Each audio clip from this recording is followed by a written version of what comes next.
Okay, so this video is going to be covering covalent bonding, and similar to ionic bonding, I'm going to break it up into parts depending on the topic, so that way you can find what you need quickly. So in this part, we're going to be talking about molecules and covalent properties. So what a molecule is, this is an uncharged covalent compound. Uncharged is important, right? Remember, things that are charged that maybe have some covalent bonds, those are polyatomic ions. So that would be like SO4 2 minus. So that sulfur is covalently bonded to those oxygens, but it's charged. So molecules are uncharged. So don't forget about that. They can be the same element bonded together or different elements bonded together.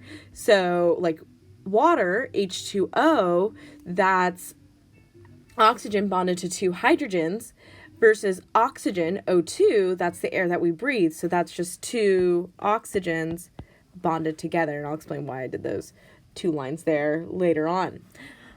Molecules exist as individual units. So that means that this water here is just water. And we'll talk next unit about why other water molecules will hang out together, but the molecule is just the unit itself. It's not like ionic compounds where it's that crystal structure where it's like a bunch of like sodium and chlorides bounded all together. Instead, it's this individual unit. So some properties of covalent bonds. We see that they have a low melting and boiling.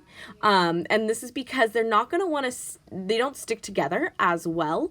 So like with ionic compounds, right, they're that crystal structure, they're really tightly packed together. So they have a high melting and boiling point versus the molecules being individual units, they're not as tightly bound together between the different molecules. So there's that. And again, we'll get into that more next unit. They're also typically found as a liquid or gas. So if you think of water, right, that's a liquid. Sometimes if they're a large molecule, they'll be solid. So like sugar, right, that's really big. That's a lot of elements there, a lot of atoms. So sometimes they're also found as solids, but they have to tend to be bigger. They're volatile, so they go to gas easily. Remember we talked about vapor pressure, something like acetone in your nail polish remover is going to evaporate really readily. That means it's really volatile. Versus if you think of something that's not very volatile, so like salt crystals, right? Those aren't going to just go to gas on its own very easily. They don't conduct heat or electricity, and this is because those electrons are stuck in place, so they're not going to be transferring energy very well, versus like when we have the ionic compounds in solution, right, they're helping to move electrons around in that way. In terms of water solubility, we're going to see that polar molecules are soluble, dissolves like water is a very polar molecule, but non-polar molecules are not. So we talked about polarity at the beginning of this unit, and next unit we'll get into more of like what makes a molecule polar or non-polar.